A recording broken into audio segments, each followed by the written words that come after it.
మాటలు బంద్ చేయి. బుడంకాయ వంకాయగాళ్ళు ఏమి చేయలేరు.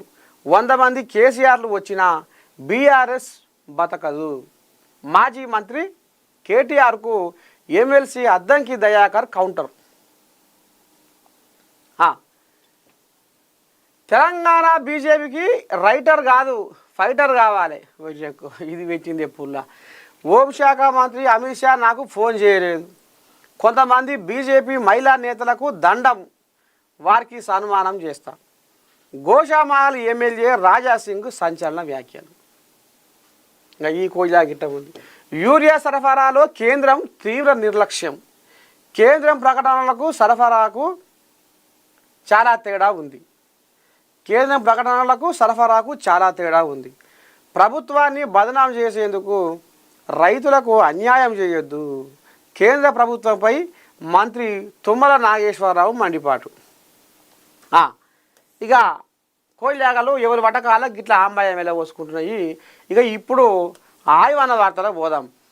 ఎదురులేని కాంగ్రెస్, బీఆర్ఎస్ కంటే కాంగ్రెస్ పాలనే మెరుగంటున్న పబ్లిక్.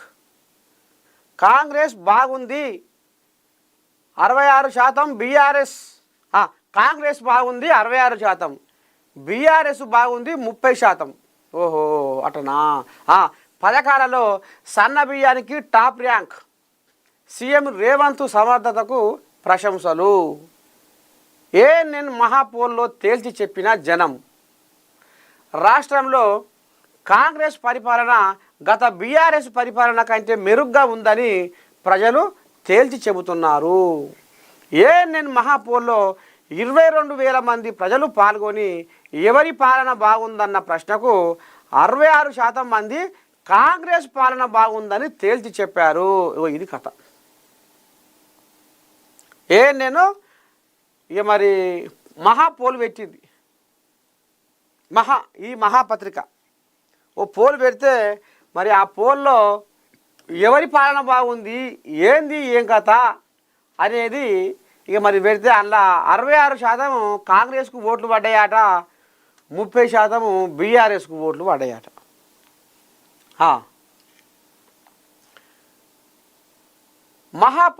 మహాపోల్లో 22,000 మంది ప్రజలు పాల్గొని ఎవరి పాలన బాగుందన్న ప్రశ్నకు 66% మంది కాంగ్రెస్ పాలన బాగుందని తేల్చి చెప్పారు. ముఖ్యమంత్రి రేవంత్ రెడ్డి సమర్థుడని, ధైర్యవంతుడని ప్రజలు అభిప్రాయపడ్డారు.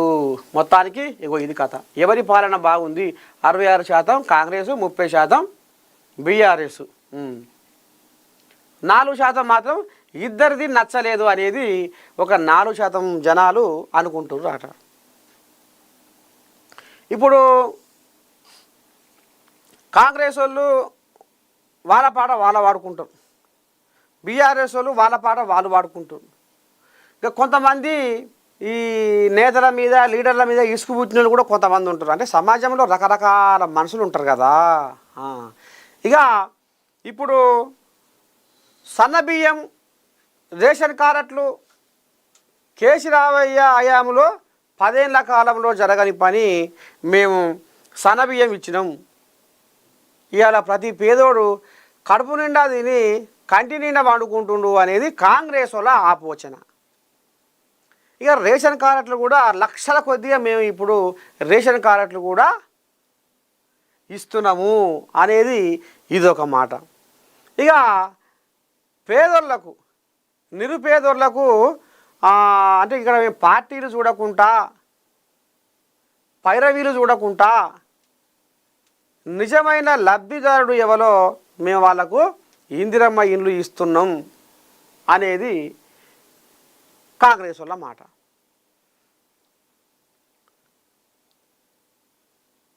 ఇక బీఆర్ఎస్ కోయిల ఏమంటున్నాయి, మేము కూడా ఇచ్చినాం కదా సన్నబియ్యం అనేది ఒక మాట తెర మీద తీసుకొని వస్తారు. అంటే ఇదంతా జనాలు ఆలోచన చేసుకోవాల్సిన ముచ్చట. రేషన్ కార్డులు మేము కూడా ఇచ్చినాం, రేషన్ కార్డులు అనేది కూడా మా కాడ ఆధారాలు ఉన్నాయి, మేము ఎన్ని లక్షల రేషన్ కార్డులు ఇచ్చినాం అనేది ఆ కోయాలు అంటున్నాయి. మేము కూడా ఇల్లు కట్టించినాం కదా, మేము కట్టించి అన్ని గంగల కలిసి అనేది ఇప్పుడు ఆ కూలియాగలు అంటున్నాయి. మొత్తానికి ఇప్పుడు వాళ్ళ పాట వాళ్ళు వాడుతున్నారు, వీళ్ళ పాట వీళ్ళు వాడుతున్నారు. కాబట్టి ఇప్పుడు నేను మహాపత్రిక ఏం చేసిందంటే ఒక పోల్ పెట్టింది. 10 ఏళ్ల రాజ్యంలో మరి కేసీఆర్ పరిపాలన బాగుందా, ఇప్పుడు 2 ఏళ్ల కాలంలో రేవంత్ పరిపాలన బాగుందా, అసలు ఏముంది మీ కడుపులలో ఏం అంబాయ ఉంది, ఎట్లా అనిపిస్తుంది మీకు అని పెడితే ఇప్పుడు 66% కాంగ్రెస్కు పడ్డాయి ఓట్లు, 30% బీఆర్ఎస్కు పడ్డాయి, 4% మాత్రం మాకు కేసీరావు నచ్చలేదు, రేవంత్ నచ్చలేదు అనేది 4% మంది జనాలు ఈ రకంగా ఆంబయం వెళ్ళబోసుకుర్రులా. అందుకనే ఇప్పుడు ఏం చేసిందంటే ఎదురు లేని కాంగ్రెసు అని కంకరం కట్టుకుంది. ఇక పోతే ఇదేంది, డేటు టైము ఫిక్స్ చెయ్యి, సీఎం రమేష్ను తీసుకొస్తా. అమ్మో, విలీన ప్రతిపాదన నిజం, చర్చకు దమ్ముందా? ఓహో, బండి కోయిలాగా శరానికి వచ్చిందే. కేటీఆర్కు బండి సంజయ్ సవాల్. సోషల్ మీడియా ద్వారా ప్రధాని సహా బీజేపీ నేతలపై బీఆర్ఎస్ నాయకులు దుష్ప్రచారం చేస్తున్నారని కేంద్ర మంత్రి బండి సంజయ్ ఫైర్ అయ్యారు.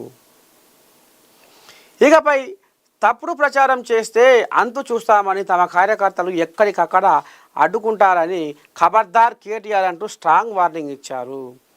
బీజేపీలో బీఆర్ఎస్ విలీనంపై సీఎం రమేష్ చెప్పింది నిజమే. అమ్మా, బీజేపీలో బీఆర్ఎస్ విలీనంపై సీఎం రమేష్ చెప్పింది నిజమే. మరి ఆ దమ్ము కేటీఆర్కు ఉందా? నిజమే అని ప్రశ్నించారు. అంటే డేటు టైము ఫిక్స్ చేసి చర్చకు రావాలని ఆయనకు సవాల్ విసిరారు.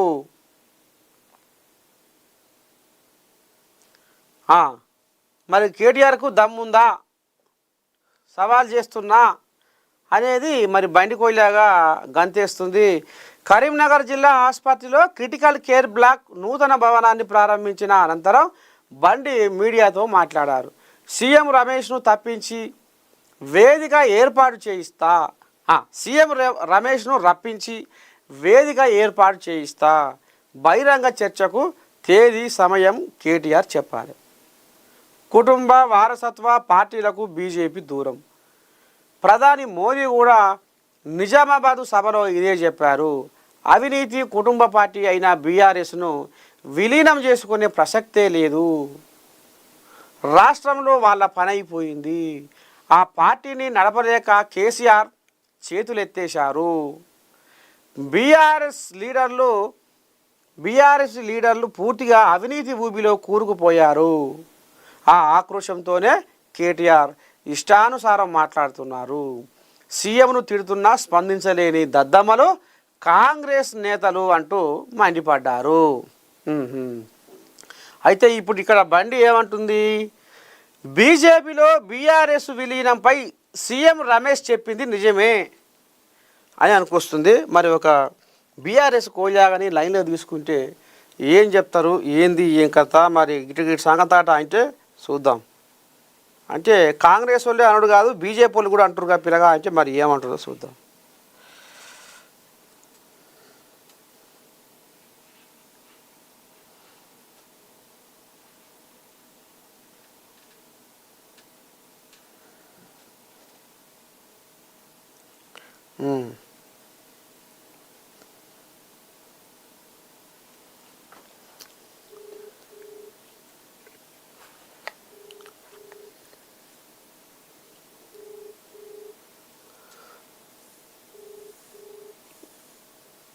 ఈ కోడిగా ఫోన్లు ఎత్తలేదేమే, వామ్మో, ఇంకా లేవకుండా వచ్చినా ఎట్లా?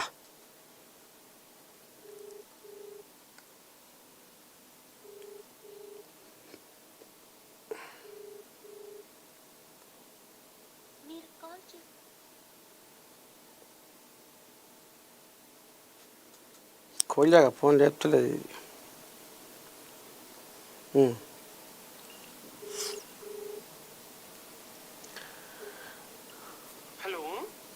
అమ్మా శనార్థి, అదే మీరు మార్నింగ్ న్యూస్లో ఉన్నారు, లైవ్లో ఉన్నారు. నరసన్న చెప్పండి. ఇప్పుడు ఇక ఇప్పుడు ఈ పంచాయతీ ఇక 16,000 కోట్ల ఏదో ఫ్యూచర్ సిటీ కోసం ఇట్లా సంగతికి ఇట్లా అది అది అనే మీరు అంటుర్రు. ఆనాడు బీజేపీలో బీఆర్ఎస్ విలీనంపై సీఎం రమేష్ చెప్పింది నిజమే అని ఇప్పుడు బండి కోల్యా కూడా, కాంగ్రెస్ వాళ్ళే కాదు బండి కోల్యా కూడా ఇప్పుడు లెంకలేస్తుంది. ఎవరు బీజేపీ ఎరికే కదా బండి ఎద్దు.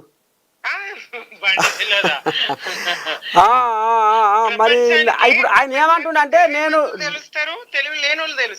నేను డే టు టైం ఫిక్స్ చేస్తా, డే టు టైం ఫిక్స్ చేయి, సీఎం రమేష్ నేను తీసుకొని వస్తా మాట్లాడదామని ఇప్పుడు కేటీఆర్కు బండి కోయిలాగా ఇప్పుడు గంతులేసి రంకెలేసి సవాల్ విసురుతుంది తల్లి. మరి ఇప్పుడు ఏం చెప్తావు బండికి?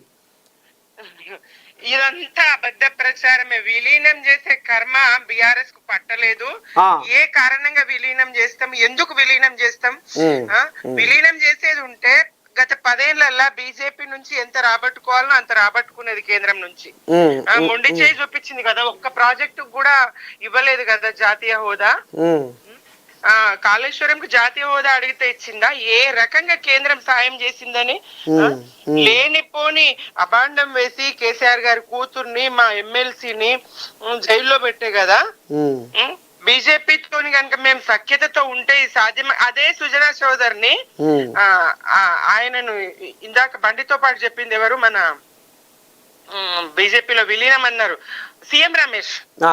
ఈ సీఎం రమేష్ మీద ఉన్న కేసులు మాఫీ చేసుకున్నట్టుగా మా కేసులు కూడా మాఫీ అవుతాయి కదా. మరి మేము విలీనానికి ఒప్పుకుంటే, మేము విలీనం కాదు కనీసం సయోధ్య మిత్రవైఖరి కొనసాగించినా మాకు ఈ పరిస్థితి ఉండదు కదా.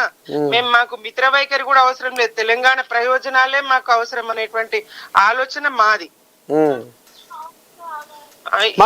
మరి ఇప్పుడు ఆయన అంత నమ్మకం లేనిది, అంత ఆధారం లేకుండా ఒక కేంద్ర మంత్రి ఎట్లా మాట్లాడతాడు? ఏమంటుండంటే సీఎం రమేష్ను నేను రప్పించి ఒక వేదిక ఏర్పాటు చేయిస్తా. ఎన్నడు రప్పియమంటావు, ఎన్నడు తీసుకురామంటావు, నువ్వు టైం డేట్ చెప్పు, ఆ డేటు టైము నీకే ఒప్పచెప్తున్నా అనేది ఇప్పుడు సవాల్ విసురుతుండు బండి సంజయ్. ఆ సవాళ్ళన్నీ ఉత్త సవాళ్ళే. గతంలో మనం చూడలేమ్మా, ఏ బండి కొట్టుకుపోయిందా, బండి నేను కొనిస్తా, కారు పోయిందా, కారు, ట్రాఫిక్ చలాన్లు రద్దు చేస్తా అన్నాడు. ఎంత మూర్ఖత్వం! ఆ కేంద్ర మంత్రిగా ఉండి పార్లమెంట్ లో ఆయనకు మాట్లాడే అవకాశం వస్తే పాస్ అంటాడు. ఆడ మాట్లాడే చేత కాదు కానీ ఈడ డేట్లు పెడతాడట, ఈడ టైంలు అడుగుతాడట. పార్లమెంట్ లా తెలంగాణకు ఏం తీసుకొస్తావో, మంత్రిగా ఏం చేస్తావో చెయ్యి, శాంతి భద్రతలు గంగలో కలుస్తున్నాయి. ఈ పాలన అస్తవ్యస్తంగా ఉన్నది. నువ్వు రేవంత్ రెడ్డికి రక్షా కవచం లాగా కాదు, రాష్ట్రానికి రక్షా కవచం లాగా పనిచేయి. అనుకోకుండా వచ్చిన అవకాశం, అంది వచ్చిన అవకాశం సద్వినియోగం చేసుకొని ఇంత మంచి పేరు తెచ్చుకోవాలి కదా. బండి సంజయ్ గారు మంచి పేరు తెచ్చుకోవాలి కదా. మీరు ఏం చేసిండ్రు రాష్ట్రానికి? ఆంధ్రప్రదేశ్ కి ఏం చేసిండ్రు? జాబితా చదువుతారు ఎన్ని నిధులు వచ్చినాయో. చంద్రబాబు నాయుడుకి ఎంత మేలు చేసిండ్రు, ఆ రాష్ట్రానికి ఎంత మేలు చేసిండ్రో లిస్టు చదువుతారు కానీ తెలంగాణకు మీరు ఏం చేసిండ్రో చెప్పగలరా? తెలంగాణ నుంచి తీసుకునేది ఎంత, తెలంగాణకి ఇచ్చేది ఎంత కేంద్రం? ఈ వివరాలు చెప్ప ఇది లేదు, తెలంగాణకు మేలు చేయ ఇది లేదు. అనుకోకుండా అంది వచ్చినటువంటి అవకాశాన్ని సద్వినియోగం చేసుకునేటువంటి అది కనపడదు. మరి సమయస్ఫూర్తి లేదు, ఏది లేదు. తెలంగాణకు సంబంధించి బీజేపీతోని ఒరిగేది శూన్యం. అట్లాంటి బీజేపీలా విలీనం కాదు, పొత్తు మాట కూడా ఉండదు కదా. బిఆర్ఎస్ చాలా బలమైన పార్టీ, కేంద్ర స్థాయిలో కదిలించగలిగిన పార్టీ, మొత్తం యావత్తు దేశం కేసీఆర్ నాయకత్వం కావాలని కోరుకున్న పార్టీ. నదుల అనుసంధానం జరగాలి, తెలంగాణలో వ్యవసాయానికి కేసీఆర్ అందించినట్టు దేశం యావత్తు రైతాంగానికి ఆ సేవలు అందాలి. రైతు బంధు లాంటి పథకాన్ని మోదీ గారే అనుసరించి ఫాలో అవుతున్నారు కదా. ఆ పథకాన్ని పెట్టి మా కేసీఆర్ గారి పథకాలని మోదీ గారు కాపీ కొట్టే పరిస్థితి ఉన్నది కదా. రైతాంగానికి మేలు అన్ని రకాలుగా. విద్య చూడండి, జిల్లాకు ఒక మెడికల్ కాలేజ్, విద్య, వైద్యము, వ్యవసాయము, సాగునీరు, తాగునీరు, ఒక్క శాంతి భద్రతలు, పరిశుభ్రత ఒక్క అంశం కాదు కదా. పండిన పంట నిల్వ చేయడానికి ఎన్ని గోడౌన్ల నిర్మాణం జరిగింది. ఎన్ని చెరువుల పూడికతీత జరిగింది, ఎంత అభివృద్ధి చేసుకున్నాం. దశాబ్ద కాలంలో తెలంగాణను ఒక దేశం ఇటు మొత్తం మరీ చూసే విధంగా, తిరిగి చూసే విధంగా ఒక నమూనాగా, దేశానికే నమూనాగా తెలంగాణను తీర్చిదిద్దుకున్నాం కదా. ఇంత బాగా చేసుకోగలిగి, తెలంగాణ సాధించగలిగి, ఏ సందర్భంగా, ఎందుకు, ఎట్లా విలీనం చేస్తాం? దాని వల్ల ఒరిగేదేంటి, ఒనగూడేదేంటి బీజేపీకి? ఇప్పుడు మాకు పోయిందేంటి? బీజేపీలో విలీనం చేస్తే వచ్చేదేంటి? తెలంగాణ ప్రజల హృదయాల్లో బీఆర్ఎస్ ఉంటది. రాబోయే రోజులు మావే. తెలంగాణకు బీఆర్ఎస్ అవసరం. బీఆర్ఎస్ లక్ష్యం కూడా తెలంగాణ అభివృద్ధి తప్ప ఇంకొక రాజకీయం కాదు. బీఆర్ఎస్ కు గెలుపోవటం కాదు.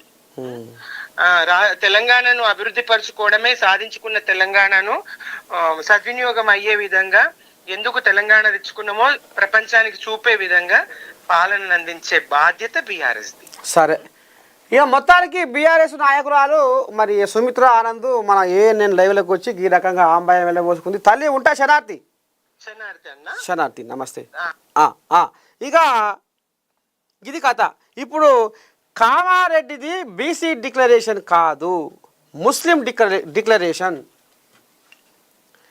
బీసీ రిజర్వేషన్ల బిల్లు అడ్డుకుంటాం, బంజారాహిల్స్ ఆలయాన్ని కూల్చే అవసరమేంటి? కేంద్ర మంత్రి బండి సంజయ్ సంచలన వ్యాఖ్యలు. ఈ కోయిలాగా ఇంకేమన్నదో ఒకసారి ఇందాం.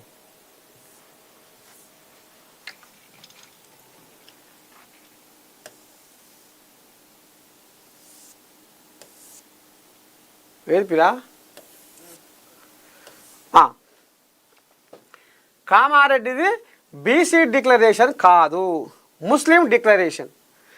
బీసీ రిజర్వేషన్ల బిల్లు అడ్డుకుంటాం, బంజారాహిల్స్ ఆలయాన్ని కూల్చే అవసరం ఏంటి? కేంద్ర మంత్రి బండి సంజయ్ సంచలన వ్యాఖ్యలు. అయితే ఎన్నికల సమయంలో కాంగ్రెస్ పార్టీ కామారెడ్డిలో చేసింది బీసీ డిక్లరేషన్ కాదని, ముస్లిం డిక్లరేషన్ అని కేంద్ర మంత్రి బండి సంజయ్ కుమార్ విమర్శించారు. కొత్తగా బీసీలకు పెరిగేది 5% మాత్రమేనని, ముస్లింలకు మాత్రం 10% రిజర్వేషన్ పెరుగుతుందని, ఇది బీసీ రిజర్వేషన్ కాదు, ముస్లింలకు ఇచ్చే రిజర్వేషన్లను అన్నారు.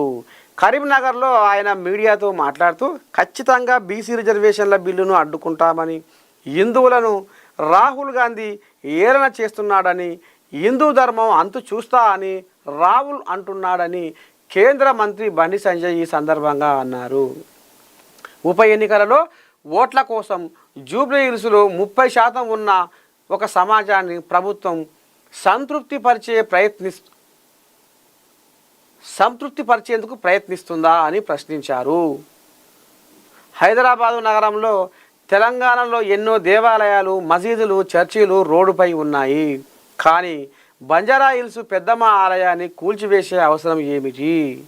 కాంగ్రెస్ ప్రభుత్వం వెంటనే బాధ్యులపైన అధికారులను సస్పెండ్ చేయాలని బండి డిమాండ్ చేశారు. ఇక 4-5 రోజుల సంది మొత్తం సోషల్ మీడియాలో కోడై కూస్తుంది ఈ ముచ్చట. ఏది? బంజారాహిల్స్ ఆలయాన్ని కూల్చే అవసరం ఏంటి? మనం కూడా పోయినాం. అక్కడ బాధితులు, స్థానికులు ఏమన్నారు? అది ఎన్నాళ్ళ గుడి, ఎప్పటి నుంచి మొక్కుతున్నారు, ఇక ఏ రకంగా వీళ్ళు సొదవట్టి దొంగ రాత్రిగా జ్వరబడి ఇక గుడి నిర్మాణాన్ని ఏడి కాడికి పగ్గంపాడు చేసి అమ్మవారి విగ్రహాన్ని ఎత్తుకపోయిరని కూడా మనం లైవ్ పెట్టుకున్నాం. అలా కూడా కొంతమంది కామెంట్లు పెట్టిర్రు, వాళ్ళ అభిప్రాయాలు కూడా మనం తెలుసుకున్నాం. ఇక ఇప్పుడు బయటికి పోయేలాగా శరానికి వచ్చి ఇవాళ కామారెడ్డిది బీసీ డిక్లరేషన్ కాదు, ముస్లిం డిక్లరేషన్ అనేది మరి బయటికి పోయేలాగా అనిపిస్తుంది. ఇక బంజారాహిల్స్ ఆలయాన్ని కూల్చే అవసరం ఏంటి అనేది మరి బండి అంటుంది. కాబట్టి ఒక్కసారి బీజేపీ కోయిలాగలు కూడా మరి తీసుకుందాం. ఇది మాటల వరకేనా, మరి చేతలు ఏమైనా ఉన్నాయా? మరి ఇది జరిగి 4-5 రోజులు అవుతుంది. ఇది జరిగి ఏం తక్కువ వారానికి వస్తుంది. మరి పెద్ద పెద్ద కోయిలాగలు మరి మైకుల ముందర మాట్లాడే కోయిలాగలేనా వచ్చి మరి అక్కడ ఏం జరిగింది, ఎట్ట జరిగింది, ఏంది, ఏం కథ అని ఎందుకు ఆరాధిస్తున్నావు అనేది ఒక బీజేపీ కోయిలాగానే లైన్లో తీసుకుందాము. ఏమంటారు?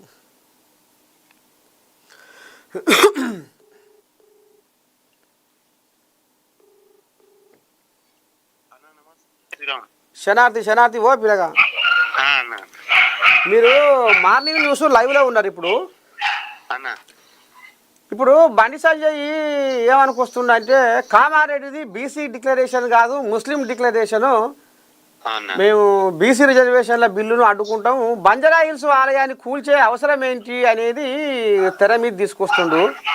అన్న అయితే ఇప్పుడు మరి చుట్టుపక్కల జనాలు తెలంగాణ జనాలు సోషల్ మీడియా కూడా ఏమనుకుంటుందంటే మరి ఈ పెద్దమ్మ తల్లి గుడిని కూల్చి కూడా దాదాపు ఏం తక్కువ వారంగా వస్తుంది, మరి ఇంతవరకు దాకా మరి హిందూ ధర్మము హిందుత్వము అనే మరి ఈ బీజేపీ ఎవరైతే ఉన్నారో కేంద్ర మంత్రులు కిషన్ రెడ్డి కానీ బండి సంజయ్ కానీ పెద్ద పెద్ద తలకాయలు ఎందుకు వస్తలేరు, ఎందుకు మరి చూస్తలేరు, ఇంతవరకు దాకా ఒక వారం పొద్దు గడిచినా వస్తలేరు, మరి మైకుల ముందర మాట్లాడుడేనా, వచ్చి ఏమన్నా ఆరా తీసి అసలు ఏం జరిగింది ఎట్లా జరిగిందని పసిగట్టేది ఉందా అనేది అనుకొస్తారు. ఏం చెప్తావు అన్న? ఒకటి ఏంటంటే ఇప్పుడు బండి సంజయ్ అన్న మాట్లాడింది ఏంటంటే హెచ్చరిక ఇచ్చిండు, ఏదైతే పెద్దమ్మ టెంపుల్ గుడి ఉందో ఆ గుడిని మళ్ళీ కట్టాలి అనేసి కూడా హెచ్చరికలు జారీ చేసిండన్న. లేకపోతే కట్టకపోతే మాత్రం అది వేరే విధంగా మరో ముత్యాలమ్మ టెంపుల్ లాగా అవుతుంది అనేసి కూడా హెచ్చరించడం జరిగిందన్న. అది లోపల ప్రాసెస్ అనేది జరుగుతుంది, గుడి అనేది కడతామని చెప్పిండని మాకైతే ఇంటిమేషన్ వచ్చింది. మేము నిన్న కూడా వచ్చినామన్నా, నిన్న కూడా మేము ధర్నా చేసినాము, పోలీసు వాళ్ళు కూడా లోపల పోనీయలేనా, అది ప్రాసెస్ నడుస్తుంది అనేసి ఇంటిమేషన్ వచ్చిందన్న. అందుకని మేము నిన్న కూడా ఒక 2 hours 3 hours దాకా అక్కడ వెయిట్ చేసినాం. మొత్తం పోలీసు వాళ్ళతోటి వాగ్దానానికి దిగినాం, కొంచెం ఆర్గ్యుమెంట్ చేసుకున్నాం. ఇక నిన్న మీరు కూడా చూసినారు కదా వాట్సాప్ లో అన్న. అట్లా అదే మరి ఇప్పుడు ఇది మరి ఎట్లా అంటే ఇప్పుడు వాళ్ళు అధికారికంగా వీళ్ళు మేము అది చేస్తాం ఇది చేస్తామని ఇప్పుడు ప్రభుత్వ వాళ్ళు అంటలేరా? ఇది సరే ఏదో అయింది పోయింది అధికారుల నిర్లక్ష్యమా లేకపోతే ఏదో ఇదైందా అనేది మరి ఇక్కడికి వెళ్ళి లేదా? మరి ఇక్కడ మీరు కూడా వచ్చి మరి బస్తీ వాసులకు అంటే మీ పెద్ద నాయకులు కూడా బీజేపీ నాయకులు కూడా వచ్చి మరి ఇట్లా అని ఏదో ఒకటి మాట్లాడవచ్చు కదా, వారం రోజులు అవుతుంది కదా అనేది ప్రశ్న. ఆల్రెడీ సిగోటి ప్రవీణ్ వచ్చిండు, మాధవిలతో వచ్చింది, మన లంకల దీపక్ రెడ్డి సెంట్రల్ లంకల దీపక్ రెడ్డి అన్న వచ్చిండు, అందరు వచ్చిండు. వాళ్ళకు హామీ ఇచ్చారు మేము గుడి కట్టిస్తాం అనేసి చెప్పడం అయితే జరిగిందన్న. అందువల్ల అనేసి ఎవరు ఇన్వాల్వ్ అవ్వట్లేదు.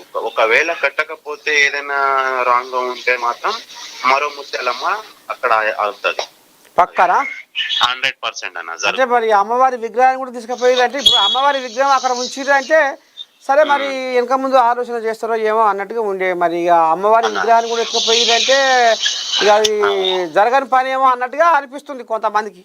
లేదన్నా ఎందుకనంటే ఇప్పుడు సపోజ్ ఏరే వాళ్ళు ఏమన్నా చెప్పిండ్రు, వీళ్ళు కింద స్థాయి వాళ్ళు ఏమన్నా చెప్పిండ్రు అంటే ఏమన్నా అనుకోవచ్చు, కానీ బండి సంజయ్ అన్ననే చెప్పిండు కదన్న గుడి తక్షణమే కట్టాలి, కట్టకపోతే మాత్రం మరొక వేరేలాగా ఉంటది అనేసి కూడా చెప్పిండు కదా. మొన్ననే చెప్పిండు, ప్రెస్ మీట్ పెట్టిండు కదా, నేను వీడియో కూడా పెట్టినా కదా నీకు అన్న. సరే అన్న మంచిదే, మంచిది శనార్థి. ఇది కథ మొత్తానికి. ఇప్పుడు ఎంతవరకైనా పురస్తే గుడి నిర్మాణం పక్కా చేయాల్సిందే, చేయకపోతే ఇక మా తడాక ఏదో మా దమ్మేందో చూపిస్తాం అన్నట్టుగా ఇప్పుడు అది కూడా మరి తెర మీదకి వస్తుంది. చూడాలి ఆ కథ ఏం జరుగుతుంది, ఏంది ఏం కథ అనేది ముందు చూద్దాం. చలో ఇంకేముంది, ఆదిలాబాదులో కదం దొక్కిన ఆదివాసీలు. రాజ్గోండ్ సేవా సమితి ఆధ్వర్యంలో మెగా ర్యాలీ. రాష్ట్ర అధ్యక్షుడిగా సోయం బాపురావు బాధ్యతల స్వీకరణ. సమావేశంలో పాల్గొన్న వెడ్మ బొజ్జు, కంది శ్రీనివాసరెడ్డి, గజేందర్. ఆదివాసీల సంక్షేమానికి పోరాడుతా సోయం బాపురావు. ఆదివాసుల సంక్షేమం కోసం కృషి చేస్తూనే సమస్యల పరిష్కారం కోసం నిరంతరం పోరాటం చేస్తానని మాజీ ఎంపీ రాజ్గోండ్ సేవా సమితి రాష్ట్ర అధ్యక్షుడు సోయం బాపురావు అన్నారు. ఆదిలాబాదు జిల్లా కేంద్రంలోని ఎస్టీయు భవన్లో ఆదివారం రాజ్గోండ్ సేవా సమితి రాష్ట్ర అధ్యక్షుడిగా సోయం బాపురావు ప్రమాణ స్వీకారం చేశారు. అంతకుముందు పట్టణంలో సంప్రదాయబద్ధంగా మెగా ర్యాలీ నిర్వహించారు. కొమ్ము బూరలు, డప్పు చప్పులతో ఆదిలాబాదు పట్టణంలో అదరగొట్టారు. ఈ సందర్భంగా ఆయన మాట్లాడుతూ గతంలో తాను వేరే పార్టీలో ఉన్నప్పటికీ మరో పార్టీ నుంచి పోటీ చేసిన బొజ్జు పటేల్ గెలవాలని కోరుకున్నానని చెప్పారు. తనకు మాజీ ఎమ్మెల్యే సక్కుకు టికెట్ సమస్య వచ్చినప్పుడు ఆయనకే ఇవ్వాలని సూచించానని ఇక పేర్కొన్నారు. మొత్తానికి ఇక ఆదివాసీలంతా ఇక మరి గుంపు కూడి ఆదివాసీల సంక్షేమం కోసం, ఆదివాసీల హక్కుల కోసం బ్రహ్మాండంగా కలిసికట్టుగా పోరాటం చేయాలనేది ఇక మరి ఈ రకంగా ఒక వేదిక మీద కలిసి ఒకతాటిపైకి వచ్చి ఇక అందులో పెద్ద మనిషి Adilabad Congress party assembly incharge Kandi Srinivasa Reddy కూడా హాజరయ్యిండు. ఇక రేపు ఇక వాళ్ళ హక్కుల కోసం, వాళ్ళ సంక్షేమం కోసం బ్రహ్మాండంగా ముంగడికి పోరాడతాం, మా ఉద్యమాన్ని ముంగడికి తీసుకుపోతాం, మాకు ఏం కావాలనో అది ఇవ్వాలి, మేము ఏమనుకుంటున్నామో మాకు అది కావాలి, మా హక్కుల కోసం మేము పోరాడతాం. దానికి సోయం బాపురావు పెబ్బ అయ్యిండు. ఇక మరి కోజాగా నిన్న ఇక మరి బాధ్యతల స్వీకరణ తీసుకుందాట. మొత్తానికి మూత మోగిస్తాం, మా దెబ్బ ఏందో అనేది ఇక ఆదిలాబాద్లో ఇప్పుడు దండు మోగుతుంది.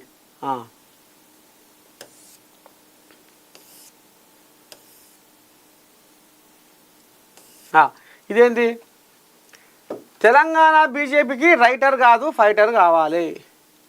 హోంశాఖ మంత్రి అమిత్ షా నాకు ఫోన్ చేయలేదు. కొంతమంది బీజేపీ మహిళా నేతలకు దండం, వారికి సన్మానం చేస్తా. గోషామహల్ ఎమ్మెల్యే రాజాసింగ్ సంచలన వ్యాఖ్యలు. గోషామహల్ ఎమ్మెల్యే రాజాసింగ్ సంచలన వ్యాఖ్యలు చేశారు. తాను పార్టీకి రాజీనామా చేయడంలో ఎలాంటి కుట్ర లేదని స్పష్టం చేశారు.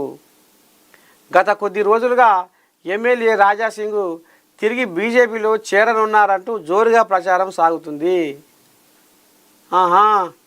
గత కొద్ది రోజులుగా ఎమ్మెల్యే రాజాసింగ్ తిరిగి బీజేపీలో చేరనున్నారంటూ జోరుగా ప్రచారం సాగుతుంది. అయితే ఈ ప్రచారాన్ని ఖండించారు. తాను బీజేపీలో చేరడం లేదని వ్యాఖ్యానించారు. ఈ మేరకు ఆయన మీడియాతో మాట్లాడుతూ పలు కామెంట్స్ చేశారు.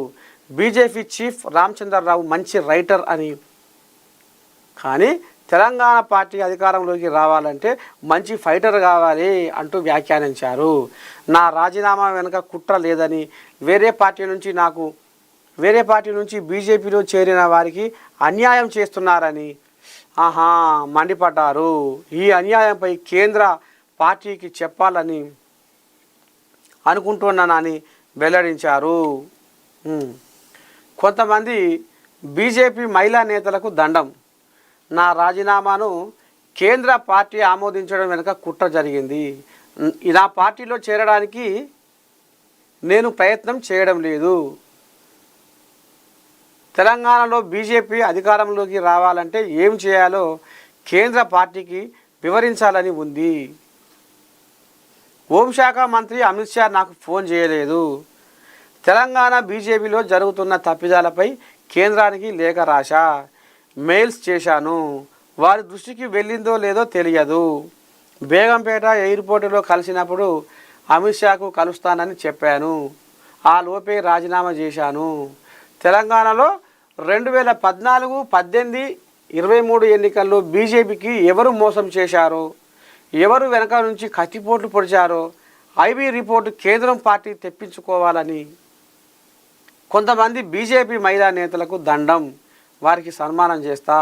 నా ఉద్దేశం ఒకటే, బీజేపీ తెలంగాణలో అధికారంలోకి రావడమే నాకు అమిత్ షా ఫోన్ చేశారని యూట్యూబ్ ఛానల్లో ఫేక్ వార్తలు పెట్టించి రాజీనామా ఆమోదించేలా చేశారు.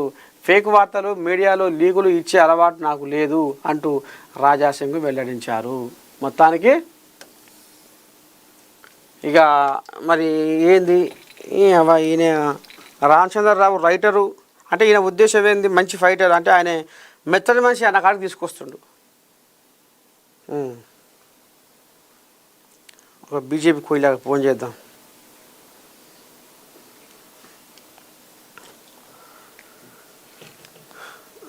రామచంద్రరావు మంచి ఆలోచన పరుడు, ఎట్లా తీసుకుపోవాలి, ఏం చేయాలి, ఏంది ఏం కథ అనేది మరి అధిష్టానము పెట్టిందంటే ఆయన కాడ దమ్ము లేకపోతే పెడుతుందా? పెట్టదు కదా. మరి ఈ కోడి జాగం గిట్ట మాట్లాడుతుంది వీరికి, ఈయన ఫోను కలుస్తలేదుగా. ఏమో ఇంకేమంటుంది ఇది.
మీరు లైవ్లో ఉన్నారా మార్నింగ్ న్యూస్? చెప్పండి. ఏంది గోషామాల్ కోల్యాగా ఒకటి లెంకలు కొడుతుంది, బీజేపీకి రైటర్ కాదు ఫైటర్ కావాలి అనే దానికి వస్తుంది. ఏంది ఈ భాగవతము అంటే? ఇప్పుడు అయితే పార్టీలో లేడు కదా తాత. ఇక బయట ఉండి విమర్శలు చేస్తే దానికి ఇదేముంటుంది. అందరు విమర్శలు మస్తు మంది చేస్తారు. కాంగ్రెస్ వాళ్ళు చేస్తారు, టిఆర్ఎస్ వాళ్ళు చేస్తారు. వీరు కూడా బయటకు వెళ్ళినారు కాబట్టి వారికి మరి వారికి ఉన్న అభిప్రాయాలు వాళ్ళు చెప్తుంటారు. దానికి ఇక అన్నోళ్ళ ప్రతి ఒక్కరికి మనం సమాధానాలు ఏమిస్తాం. ఈ రోజు బీజేపీ కన్యాకుమారి నుంచి కాశ్మీర్ దాకా ప్రజల దీవెన పొందుతా ఉంది. ఒక 3 రాష్ట్రాలు తప్ప మిగతా రాష్ట్రాల్లో గవర్నమెంట్ ఉంది. కేంద్రంలో 3 సార్లు గెలిచింది. ఇక గన్ని కోట్ల మంది ప్రజలు మాట్లాడుతుంటే అందులో కొంతమంది ఈ రకంగా మాట్లాడుతుంటే మనం ఏమంటాం? మరి ఇప్పుడు ఈ కోళ్ళ మొత్తం పూర్తి కడవ జరిగినట్టేనా? ఇక మళ్ళీ ఏమన్నా ఆసన కొడుతుందా? ఏమన్నా వచ్చే ఆసన? ఇప్పుడు మీరే అంటున్నారు కొల్లాగాని.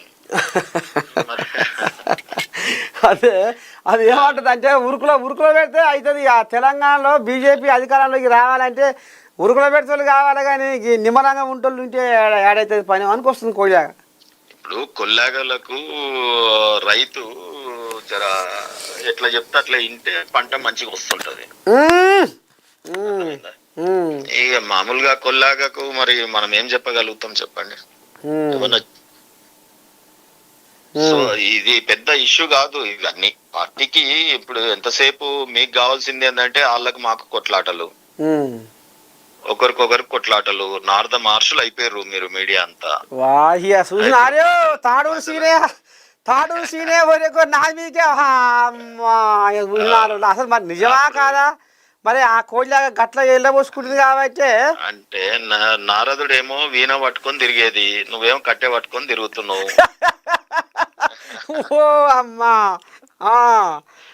నేనేమంటున్నా అంటే పార్టీ ఈ రోజు ఇంటర్నేషనల్ గా వేరే దేశాలతో వ్యాపార ఒప్పందాలకు ప్రధానమంత్రి గారు బిజీగా ఉన్నారు. ఇక్కడ ఉన్నటువంటి మా ఎంపీలందరూ ఎవరి పని మీద వాళ్ళు ఉన్నారు. నిన్ననే కరీంనగర్ లో బండి సంజయ్ గారు చాలా చక్కగా 25 కోట్ల రూపాయలు కేంద్రంతో తీసుకొచ్చి ఇక్కడ రాష్ట్ర ప్రభుత్వం చేయాల్సిన హాస్పిటల్స్ అభివృద్ధి, వైద్యం ఇబ్బంది పడతా ఉంటే కరీంనగర్ దవాఖాన్లా ఇప్పటి వరకు పెట్టలే 25 కోట్లు తీసుకొచ్చి బండి సంజయ్ గారు అక్కడ డెవలప్ చేస్తా ఉన్నారు. తన పర్సనల్ గా సంక్షేమ కార్యక్రమాలు, సైకిళ్ల పంపిణీ, బీద విద్యార్థులకు పాపం ఒక స్కూలుకు పోనికి ఒక వాహనాలను లేనటువంటి పరిస్థితిలో సైకిళ్లను ప్రొవైడ్ చేస్తా ఉన్నారు. సో అదే రకంగా ఇక్కడ కిషన్ రెడ్డి గారు రైల్వే స్టేషన్ల అభివృద్ధి తిరుగుతూ చూస్తా ఉన్నారు. రైల్వే కోచ్ ఫ్యాక్టరీని పరిశీలిస్తా ఉన్నారు. వాటికి కావాల్సిన సరంజామా ఏర్పాటు చేస్తా ఉన్నారు. ఇంకేమేం కావాలనేది చూస్తా ఉన్నారు. మిగతా మా ఎంపీలందరూ కూడా ఎవరి నియోజకవర్గాల్లో వాళ్ళు చక్కగా కేంద్ర ప్రభుత్వం దగ్గర పార్లమెంట్ ఉన్నది కాబట్టి పోయి వారి నియోజకవర్గాల్లో ఏం కావాలనో వాటి మీద పడ్డారు. సో ఈ రకంగా పార్టీ ఒక మంచి అంటే యుద్ధ సైనికుల్లాగా రాష్ట్రం గాని దేశం గాని డెవలప్మెంట్ కోసం మేం పనిచేస్తున్నాం. ఇక ఓన్లీ మాటలు మాట్లాడుకుంటా వాళ్ళని తిట్టి వీళ్ళని తిట్టి బట్టలు కాల్చి మీదేసుకుంటా బురద పెట్టుకొని ఒకరి మీద ఒకరు చల్లుకుంటా ఇవాళ రాష్ట్రం కూడా తెలంగాణ రాష్ట్రంలో ఇవాళ రాజా సింగ్ పక్కకు పెట్టండి, ఇవాళ కేటీఆర్ గారు, రేవంత్ రెడ్డి గారు అవి ఏం తిట్లు, ఏం మాటలు, రాజకీయాలంటే అసలు ప్రజలు ఎంత విసుగు చెందిపోతా ఉన్నారు. కొత్తగా తరం చదువుకున్న యువకుడు కేటీఆర్ కూడా ఎట్లా మాట్లాడుతున్నాడు, ఐఏఎస్ లని నీ అయ్య కూడా ఏం చేయలేడు, ఏంది భాష. వెనకల వికలు ఒక ముఖ్యమంత్రిని పట్టుకొనేమో అవులగాడు అటు ఇటు కానోడు, ఆయననేమో శాత కాకుండా ఉన్నాడు, ఎన్ని మాటలన్నా వాడుతున్నాడు. మరి అదేందో అర్థం కాదు. మరి ఈయన బండి సంజయ్ గారు నిన్న కేటీఆర్ గారిని అప్పుడేమో ఉరికిండు, ఏది రేవంత్ రెడ్డిని ఛాలెంజ్ చేసి సోమాజిగూడ ప్రెస్ క్లబ్ లో నేను కూర్చుంటా, నువ్వు వస్తావా లేదా అన్నాడు. ఇవాళ మా సీఎం రమేష్, మా ఎంపీ గాని, మా బండి సంజయ్ గారు గాని రమ్మంటేనేమో ఇప్పుడు వస్తలేడు ఆ ఉత్తర కుమారుడు. ఉట్టిగా తిరుతా ఉంటారు. సో ఈ రకంగా కేటీఆర్ మరి అమెరికాకు పోయి చదువుకొని వచ్చింది గీ దానికి ఊళ్ళల్లో భాష తెలియదా? గంత దూరం పోయి చదువుకోవాలన్నా? మరి ఎవరు ఇప్పుడు ఫస్ట్ ఎక్కడ స్టార్ట్ అయింది ఇది తిట్ట పురాణం? మనం అంటే నిజంగా కూడా మనం కేసీఆర్ దగ్గర స్టార్ట్ అయింది తాత. అంతేనా? తండ్రి దగ్గర స్టార్ట్ అయింది. అది కొడుకు విపరీతంగా వాడుతున్నాడు. ఇక రేపు మన్మడు ఎట్లా వెళ్తాడో చూడాలి. అబ్బా ఇక ఈ పార్టీలలో గింతే ఉంటది కదా, అటు కాంగ్రెస్ అయినా ఇదైనా. ఇప్పుడు ఆయన రాహుల్ గాంధీ గారు వాళ్ళ నెహ్రూ ముత్తాత, నాయనమ్మ ఇందిరాగాంధీ, రాజీవ్ గాంధీ వాళ్ళ నాయన, వాళ్ళ అమ్మ చైర్పర్సన్ గా ఇంతమంది చెయ్యని పని బీసీలది అప్పుడే చేసేసి ఉంటే ఒడ్డున పడదురు. వాళ్ళు చేయలేదు కానీ ఇప్పుడు మునిమానవాడు వచ్చాట, ఇప్పుడు ప్రతిపక్షంలో ఉన్నప్పుడు నేను చేస్తా అంటున్నాడు. సో ఈ రకంగా ఈ రెండు పార్టీలు ఆగమాగం అవుతున్నాయి ప్రజలల్లా. ఫ్రస్ట్రేషన్. 3 సార్లు గెలవబట్టే బీజేపీ, ఉన్న రాష్ట్రాలన్నీ గెలవబట్టే. రేపు తెలంగాణలో గెలుస్తుంది, ఎమ్మెల్సీలో గెలిచే, ఎంపీలో గెలిచే. ఏం చేయాలని అర్థం అయితలేదు ఆ రెండు పార్టీలకు. ఫ్రస్ట్రేషన్ లో ఈ రకంగా మాట్లాడుతున్నారు తప్ప. ఏమో కానీ ఒక ముచ్చట నీ చెవులో పడ్డదా? ఏంటిది అది? బంజారా హిల్స్లో పెద్దమ్మ తల్లి గుడిని ఏడికాడికి కూలగొట్టి అమ్మవారి విగ్రహాన్ని ఎత్తుకపోయిరాట. అవును కదా, అది నిజంగా రోడ్ల మీద నా ఎంబడి వస్తే ఎన్ని మసీదులు ఉన్నాయో చూపించుదాము. ఇవాళ గుళ్ళు అనేసరికి ఏమో వీళ్ళకు ఉట్టిగానే చేతులు వస్తాయి, బుల్డోజర్లు వస్తాయి. మరి చూసిన నువ్వు కూడా వర్షంలో పోయి పాపం ఎంత కష్టపడుతున్నావు. సర్కారు భూములు కట్టిర్రు అనేది ఇప్పుడు వాళ్ళు రెవెన్యూ వాళ్ళు తీసుకొని వస్తారు. మరి ఉన్న వక్ఫ్ ప్రాపర్టీలు, వక్ఫ్ భూములు, మసీదులన్నీ సర్కార్ ప్రాపర్టీలలో, ప్రైవేట్ ప్రాపర్టీలో లేకపోతే ఏడున్నాయి? దమ్ముంటే అవి కూడా తీసేయమని, మొత్తం అవి ఇవి అన్ని తీసేయమని రోడ్ల మీద. నేను చూపిస్తా వరంగా మన ఇడికెళ్ళి పోదాం, మన తార్నాకకి వెళ్ళి భువనగిరి దాకా పోదాం. మొత్తం రోడ్ల మధ్యలోనే ఎట్లున్నాయో మనం చూద్దాం. నీ వీడియోలో పెట్టి వీళ్ళకి వాళ్ళని ముట్టుకోవాలన్నా, వాళ్ళ తిరుగువాలన్నా, వాళ్ళని మాట్లాడాలన్నా గజ గజ గజ గజ వణుకుతారు. రోడ్డు మీద ఎంత ఇబ్బంది పడతారు. ఎక్కడో దూరం ప్రజలకు ఇబ్బంది లేకుండా అమ్మవారి గుడి ఇయ్యాలుందా అది? మరి ఇన్నేళ్ల నుంచి ఉన్నటువంటి గుడిని ఆ రకంగా ధ్వంసం చేయడానికి మాత్రం చేతులు వస్తాయి. ఇప్పుడు ఆగమాగం పరిస్థితి గదే ఉన్నదా? గుళ్ళను గులగొట్టే పనే ఉందా ఈయనకు? ఉట్టిగా రెచ్చగొట్టుడు అంతే, ట్రాఫిక్ డ్రైవర్ చేసుడు, ఎవరి పనులు చేసుకోకుండా ఇప్పుడు అందరు గుడికాడు వచ్చి ఆడ మనం కొట్లాడాలి, ఆయన పనులు ఆయన అవినీతి పనులు ఆయన చేసుకోవాలి. నిజంగా కూడా మొత్తం తెలంగాణ వీళ్ళు ఇద్దరు కూడా, కేసీఆర్ కుటుంబం అయినా ఇప్పుడు రేవంత్ రెడ్డి గారు అయినా, అంతా కూడా ఒక రాక్షసులు తాను జడి వనమంతా జడగొట్టినట్టు మొత్తం అప్పుడు వెనకట రాక్షసులందరూ తిరుగుతుండే చూడు. ఇక అందుకే ఇప్పుడు బీజేపీ బయలుదేరింది కాబట్టి ఇక ఒక్కొక్కరి సంగతి చూసుకుంటా పోతారు. సరే, ఇక మరి మొత్తానికైతే ఇక మరి బీజేపీ నాయకుడు ఇక ఇంత పెద్ద పార్టీని ఒక్కరు మాట్లాడిన మాటల మీద మనం చర్చలు చేయాల్సిన అవసరం లేదు కదా. వ్యక్తిగతంగా బలవంతుడు అయి ఉండొచ్చు, కానీ పార్టీ ఇన్ని కోట్ల మందితో ఉన్నటువంటి పార్టీని ఇప్పుడు సముద్రం మీద మనం అలుగుతే ఏమైతే చెప్పు, అది నీకు తెలియంది కాదు. పోయి ఇంటర్వ్యూలు చేసేటప్పుడు సామెతలు ఇటువంటివి చెప్పాలి మీరు. ఇప్పుడు అది సముద్రం, చెరువు మీద చేప అలుగుతే ఏమైతే చెప్పు. మంచి చేప ఉండొచ్చు, నువ్వు కొర్రమట్టవే ఉండొచ్చు, చెరువు అయితే కావాలిగా. కావాలన్నా వద్దా? కావాలి. ఒడ్డున పడేస్తే కొర్రమట్ట అయినా ఉంటదా? ఎవడో కోసుకొని తింటాడు. మరి ఇక్కడ కోసుకొని తినకి కూడా ఉన్నారు. ఇప్పుడు బావబొమ్మర్దులు హరీష్ రావు, కేటీఆర్, ఎవడు ఏ పార్టీకి వెళ్ళి వచ్చినా చేర్చుకోనికి రెడీగా ఉన్నారు. వాళ్ళ పనే ఇది. వాళ్ళ పార్టీని నమ్ముకొని పనిచేసిన వాళ్ళు ఉండరు. సరే తాత, రైట్. ఇక ఇది మొత్తానికి బీజేపీ నాయకుడు తాడూరు శ్రీనివాసు మరి ఈ రకంగా అంబాయి వెళ్ళబోసుకుంటూ ఇక కేటీఆర్ ఈడియట్ మాటలు బంద్ చేయి. బుడంకాయ వంకాయ వాళ్ళు ఏం చేయలేరు. 100 మంది కేసీఆర్లు వచ్చినా బీఆర్ఎస్ బతకదు. మాజీ మంత్రి కేటీఆర్కు ఎమ్మెల్సీ అద్దంకి దయాకర్ కౌంటర్. మాజీ మంత్రి కేటీఆర్కు ఎమ్మెల్సీ అద్దంకి దయాకర్ కౌంటర్ ఇచ్చారు. ఈడియట్ మాటలు బంద్ చేయి అంటూ తీవ్ర స్థాయిలో ఆగ్రహం వ్యక్తం చేశారు. మాజీ ముఖ్యమంత్రి కేసీఆర్కు పార్టీని నడిపే ఓపిక శక్తి లేకనే విశ్రాంతి తీసుకుంటున్నారని అన్నారు. కేసీఆర్ను కాపాడే శక్తులు లేవు, బీఆర్ఎస్ బతికించుకునే పరిస్థితులు లేవని ఆయన తెలిపారు. కేసీఆర్ చేతులెత్తేసిన తర్వాత ఇక మీతో ఏమవుతుంది అని ప్రశ్నించారు. ఆదివారం విలేకరుల సమావేశంలో మాట్లాడిన ఎమ్మెల్సీ ముఖ్యమంత్రి రేవంత్ రెడ్డిని తక్కువ చేసి కేటీఆర్ మాట్లాడడం భావ్యం కాదన్నారు. మీ భాషను మార్చుకోకపోతే బి టీం వస్తుందని అప్పుడు తట్టుకోలేరని ఆయన హెచ్చరించారు. కాలం చెల్లిన బీఆర్ఎస్ను బతికించుకోవడం మీ వల్ల కాదన్నారు. ఇంకా 100 మంది కేసీఆర్లు వచ్చినా బీఆర్ఎస్ను బతికించుకోవడం కష్టమని అద్దంకి దయాకర్ వ్యాఖ్యానించారు. రేవంత్ రెడ్డిని టార్గెట్ చేయడానికి చేస్తున్న వృధా ప్రయాసాలను చూస్తే నవ్వొస్తుందన్నారు. మీరు సీఎంని డీగ్రేడ్ చేయడానికి చూస్తే అంతకంతకు పైకి ఎదిగిపోతుండన్నారు. కేటీఆర్, హరీష్ రావు, జగదీష్ రెడ్డి ఏమి చేయలేకపోగా ఇంకా పరువు తీసుకుంటున్నారని సెటైర్లు వేశారు. బుడంకాయలు, వంకాయలు, దోసకాయలు రేవంత్ రెడ్డిని ఏమి చేయలేవని కామెంట్స్ చేశారు. కేసీఆర్ చేతగాకనే కాముగా ఇంట్లో పడుకున్నాడని ఇక మీ చేత ఏమవుతుంది అంటూ వ్యాఖ్యానించారు. ప్రజలు మిమ్మల్ని బండకేసి బాధితే ఇంట్లో పడుకున్నారని ఎక్స్పైరీ పార్టీని ఎంత బతికించాలనుకున్నా వృధా అంటూ అద్దంకి దయాకర్ కామెంట్ చేసిండు.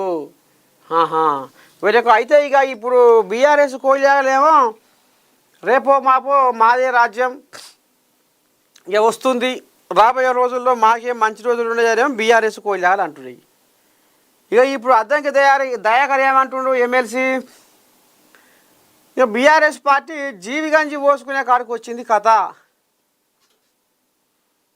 బీఆర్ఎస్ పార్టీకి జీవిగంజి పోసే కాడికి వచ్చింది కథ. ఇక ఏం బతుంది అది, నమ్మకం లేదు అనేది మరి అద్దంకి దయాకర్ అంటుండు. ఒక్కసారి మనము గాదర్ కిషోర్ని లైన్లో తీసుకుందాం. అది బీఆర్ఎస్ మాజీ ఎమ్మెల్యే తుంగతుర్తి, ఏమంటాడో చూద్దాం. పెద్ద మనిషి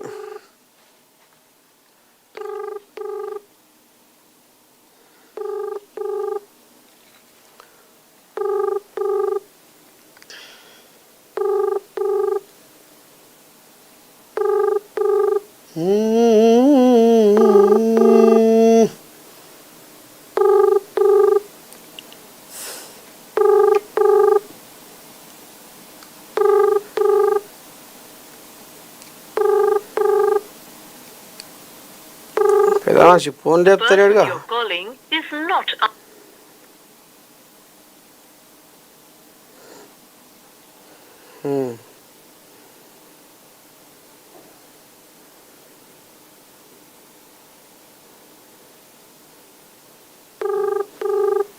గుంటి మంజుల అని ఇవి చార్మినారు మహిళా నాయకురాలు బీఆర్ఎస్, ఈమెమంటుందో చూద్దాం.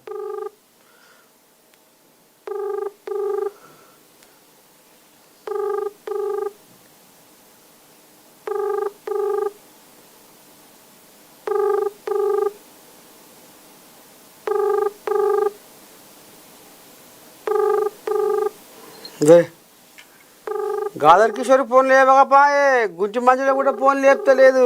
ఏంది ఓ అమ్మా, ఒక ముచ్చట అడుగుదామనుకుంటే అప్పుడు ఒకసారి టీవీ ఛానల్ దెబ్బ పడ్డది చూడు, కొట్టుకురు చూడు ఇద్దరు.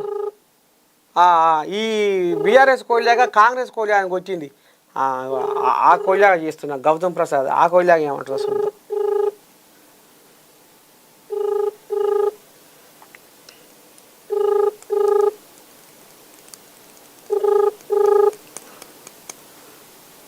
కోజాగలు ఇంకా లేవకుండా వచ్చినా ఒక్కటి ఫోన్ లేపుతుంది.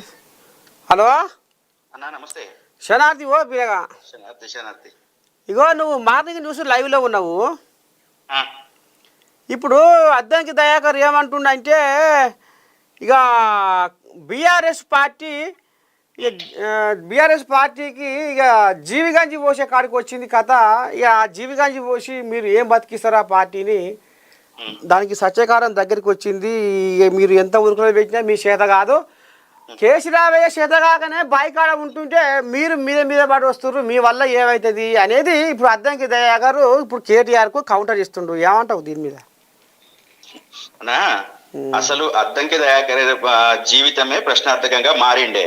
ఏదో కింద పడి మీద పడి ముక్తూ మూలుగుతూ ముందుకు ఇచ్చిన పరిస్థితి ఇప్పుడు ఉంది. అర్థమైందా?